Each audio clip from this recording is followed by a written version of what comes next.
কল্কি পুরাণ। কল্কি পুরাণ কল্কি পুরাণ এবং সুখ ও সংবাদ।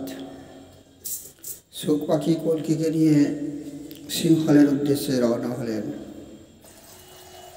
কল্কিকে কিনে দেখছেন এবং তিনি চিন্তা করছেন, ইনি কি সেই কল্কি, যে কল্কি বিষ্ণুর অবতার, যে কল্কি স্বয়ং ঈশ্বর, যে কল্কি ত্রেতাযুগে রামচন্দ্র, দ্বাপর যুগে কৃষ্ণ, যুগে যুগে তিনি অবতীর্ণ।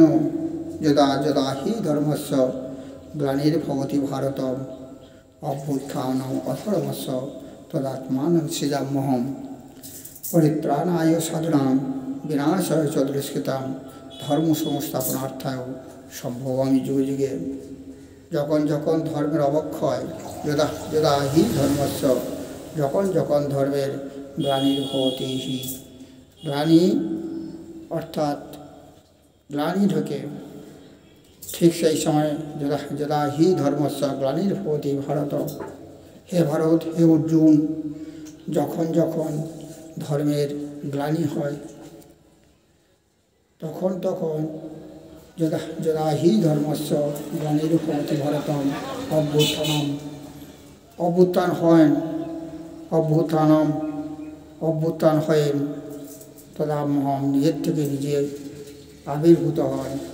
আর পরিত্রাণায় সাধুনাং বিনাশায় চ দুষ্কৃতাং, সাধুদের পরিত্রাণ এবং দুষ্কৃতীদের বিনাশের জন্যে সেই কি তিনি, সেই যে ঈশ্বর, যিনি সেই কল্কি, ইনি সেই কল্কি অবতার, যিনি ব্রহ্ম, যিনি পরম ব্রহ্ম, পরমেশ্বর, যিনি কল্কি অবতারময় অল, ইনি কি সেই ঈশ্বর। তিনি চিন্তা করছেন, আমরা সমস্ত ছিলাম, এক সময় ছিলাম না, তুমিও ছিলে না, আমিও ছিলাম না, চন্দ্র ছিল না, সূর্য ছিল না, পৃথিবী ছিল না, কেউ ছিল না,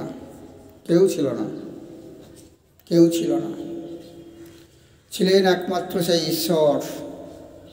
ইনি কি সেই ঈশ্বর, ইনি কি সেই কল্কিদেব, সেই ঈশ্বর। যখন কেউ ছিল না, কল্কি পুরাণে যা লেখা আছে, একমাত্র ঈশ্বর নিজের থেকেই নিজেই সৃষ্টি হলেন। তারপর তিনি চন্দ্র, সূর্য, গ্রহ, নক্ষত্র এবং সমস্ত কিছু জীব সব কিছু সৃষ্টি করলেন। ইনি কি সেই ঈশ্বর, ইনি সেই কল্কিদেব, ইনি কি সেই ঈশ্বর। একসময় আমরা ছিলাম না, চন্দ্র, সূর্য, পৃথিবী কিছুই ছিল না। তিনি নিজের থেকে নিজে সৃষ্টি করলেন, জীবজগৎ সৃষ্টি করলেন। নিজের পরমাত্মার অংশ থেকে, নিজের থেকে যেমন সব সৃষ্টি করলেন, সেই রকম তিনি তার শরীর থেকে পরমাত্মা, সেই পরমাত্মেশ্বর, তিনি তার অংশ, কিছুটা অংশ নিয়ে মানুষকে সৃষ্টি করলেন। অর্থাৎ মানুষের দেহ তো মাটি দিয়ে, কিন্তু খ্যাতি অর্থেজ মরুদ্গম, কিন্তু তার অংশ হলো সেই যে রূপ, অর্থাৎ আত্মা। ইনি কি সেই পরমাত্মা, ইনি কিন্তু সেই ঈশ্বর, যার অংশ হলাম আমরা হলাম আত্মা। আমরা শূন্য থেকে উৎপত্তি, আমাদের কিছুই ছিল না, আমাদের কিছুই থাকবে না। যখন আমরা মরণকালে পৌঁছাবো, মরব, তখন কিছুই থাকবে না। শূন্য থেকে আমরা উৎপত্তি, আবার যখন শূন্যতে নিষ্পত্তি হব, অর্থাৎ ঈশ্বর থেকে উৎপত্তি, চন্দ্র, সূর্য, গ্রহ, নক্ষত্র, মানুষ, আমাদের আত্মা। আবার যখন আমরা তার চরণে আত্মসমর্পণ করব, বিভিন্নভাবে তাকে প্রশ্ন করবো, হে ঈশ্বর, তোমার চরণে যেন আমি ঠাঁই পাই, তোমার চরণে যেন আমি আত্মসমর্পণ করি। এইভাবে যখন আত্মসমর্পণ করব, তখন সব তোমার জিনিস তোমার হয়ে যাবে। আমরা শূন্য থেকে উৎপন্ন, আবার শূন্যে যখন পরিণত হব, তখন আমরা হব মুক্ত। ইনি কি সেই মুক্তিদাতা, কল্কি। ইনি কি সেই মুক্তিদাতা কল্কীশ্বর? এইরকম তিনি চিন্তা করছেন। আর তিনি চিন্তা করছেন সেই ঈশ্বরের নাম সমস্ত, যে সমস্ত আমাদের ধর্ম 10,000, 43,000 সেই সমস্ত ধর্ম যার বর্ণনা করে, সমস্ত ধর্মের মূল বাণী হলো ঈশ্বরের প্রশংসা করা, ঈশ্বরকে বন্দনা করা, ঈশ্বরের চরণে সমর্পিত হওয়া, সমস্ত ধর্মগ্রন্থের যে মূল বাণী। ইনি কি সেই ঈশ্বর? ইনি কি সেই ঈশ্বর?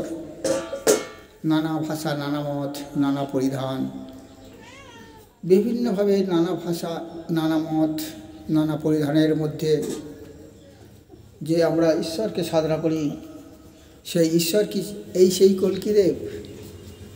এই সেই কল্কী অবতার? এইরকম তিনি চিন্তা করছেন। এরপর তিনি চিন্তা করছেন সারা বিশ্বের যতগুলো ধর্ম আছে, প্রত্যেক ধর্মগ্রন্থ আছে, যে ধর্মগ্রন্থ সেই তাকেই প্রশংসা করে চলেছেন, ঈশ্বরকে। কেউ কেউ বলছে তাকে দেখা যায়, কেউ কেউ বলছে তাকে অনুভব দ্বারা পাওয়া যায়। যেমন উদাহরণ,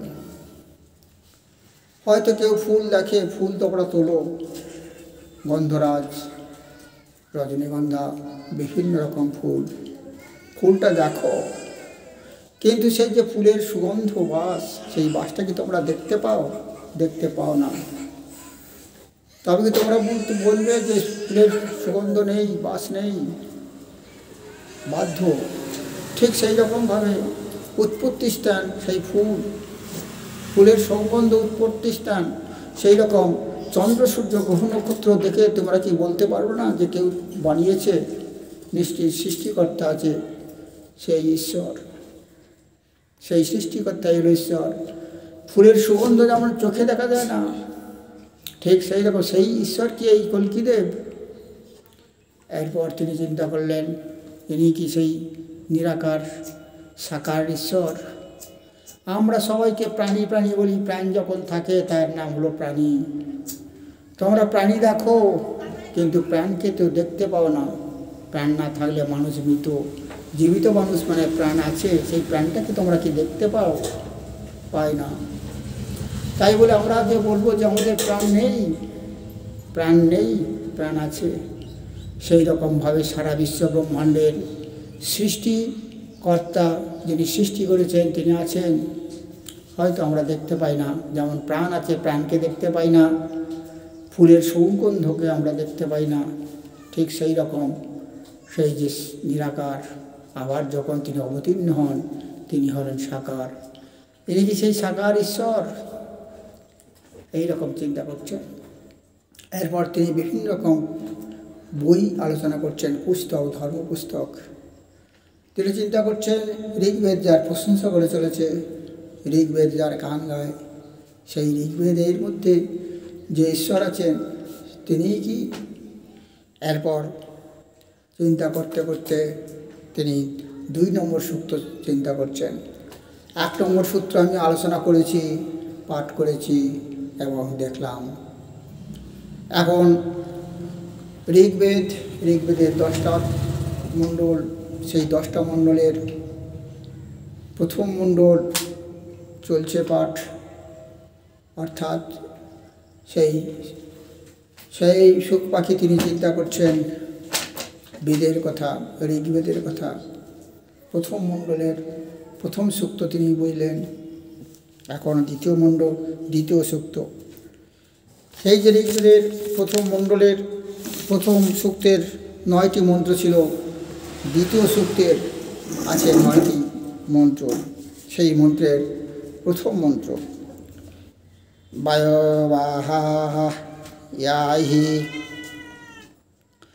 বায়োবায়াহি দর্শতে মে হে সমাহ অলঙ্কৃতাঃ। বায়োবায়াহি দর্শতে মে সমা অলঙ্কৃতাঃ।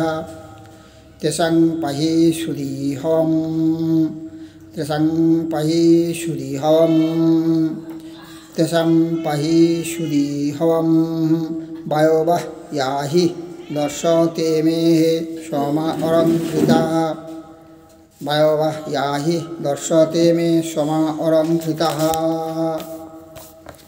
মানে করলে কি দাঁড়ায়?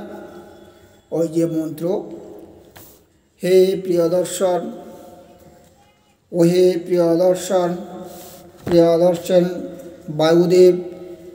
আমরা এতদিন বলেছি বিষ্ণুদেব, এখন বলছি বায়ুদেব। এতদিন বলছি বহিনীদেব, অগ্নিদেব, এখন বলছি বায়ুদেব। বায়ুকে আমরা চোখে দেখি না, কিন্তু আমরা বুঝতে পারি। ঠিক যেমন আমরা ঈশ্বরকে দেখতে পাই না, যারা নিরাকার চিন্তা ভাবনা করে, কিন্তু অনুভবেই বোঝা যায়। যেমন ফুলের সুবাস আমরা দেখতে পাই না, কিন্তু অনুভবেই বুঝতে পারি। প্রাণ দেখতে পাই না, কিন্তু প্রাণীর মধ্যে আমরা অনুভবে বুঝতে পারি যে জীবিত অথবা মৃত। যার মধ্যে প্রাণ আছে সে জীবিত প্রাণী। প্রাণটা দেখতে পাই না, কিন্তু আমরা বুঝতে পারি। ঠিক সেই রকম বায়ুকে আমরা বুঝতে পারি। হে প্রিয় দর্শন বায়ুদেব, বায়ুদেব আপনি এই যজ্ঞে আগমন করুন, আপনি এই যজ্ঞে আগমন করুন, আপনি এই যজ্ঞে আগমন করুন, আপনি যজ্ঞে আগমন করুন। আমরা হলো মুনি ঋষি, মুনি ঋষি।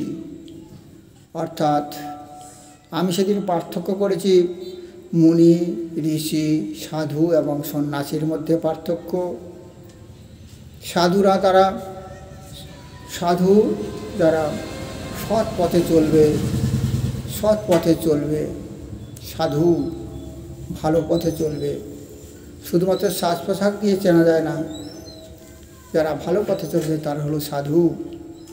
আর যারা ভালো পথে চলবে, সৎ পথে চলবে, এবং তার মধ্যে যারা সত্য পথে চলবে, সত্যকে আশ্রয় করে চলবে, এবং মানুষকে যারা সত্য পথে নিয়ে যাবে, সত্য পথ প্রদর্শন করাবে, তারা হলো সন্ন্যাসী। সমনাশ, সমস্ত নাশ করেছে তারা বোঝাবে। তোমরা তোমাদের নিজের দিকে তাকিয়ে থাকো, আয়নার সামনে তাকাও, তোমাদের স্টেজ দেখো, 4টে স্টেজ। প্রথম শিশু অতীর্ণ, তারপর যৌবন, তারপর বৃদ্ধকাল, তারপর মরণকাল। সেই স্টেজ দেখে তোমরা অগ্রসর হও। মরণকাল মানে মৃত্যু হবেই, অবধারিত। তারপর সেখানে একটা জগৎ আছে, সেই বিচার বিবেচনার জগৎ। তোমরা কর্মস্তে বাধিকারস্তে মা ফলসু কথাচন। তোমরা কর্ম করে যাচ্ছ, কিন্তু ফলদাতা সেই ঈশ্বর তোমাদের কর্ম অনুযায়ী ফল দেবে। সেই জন্য তোমরা সত্য পথে চলো, সত্যগাত পথগামী হও। এই সমস্ত ভাবে তাদের সত্য পথের দিকে অগ্রসর হবে। তারা হলেন সন্ন্যাসী। এরপর